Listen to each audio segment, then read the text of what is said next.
জয় গুরু ইষ্টপ্রাণ দাদা ও মায়েরা, আজ ইষ্ট প্রসঙ্গে জেনে নেব এই গুরুত্বপূর্ণ তথ্যগুলি।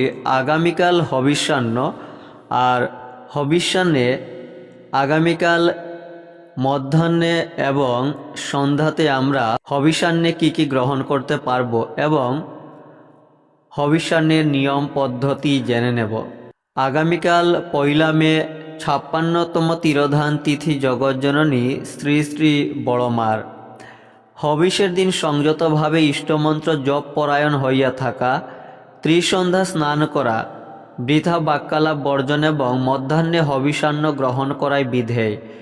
হবিষ্যান্নে আতপ চাল, সন্ধব লবণ, মুগ বা মটর ডাল সিদ্ধ, তিলবাটা, কাঁচা কলা সিদ্ধ, পাকা কলা, ঘৃত, আম, দুধ, জব, হরিতকি ও আমলকি গ্রহণ করা যায়। দিনের একবার পরিমিতভাবে বিধিমতো হবিষ্যান্ন গ্রহণ করিতে হইবে এবং তাহা ছাড়া নেহাত তৃষ্ণাবোধ করিলে অপরাগ পক্ষে জল গ্রহণ করিতে পারা যায়।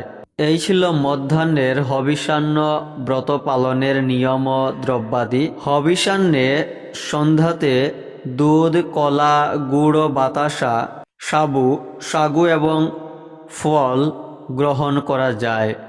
ভিডিওটি শেয়ার করবেন যাতে সবাই তথ্যগুলি জানতে পারেন। জয় গুরু।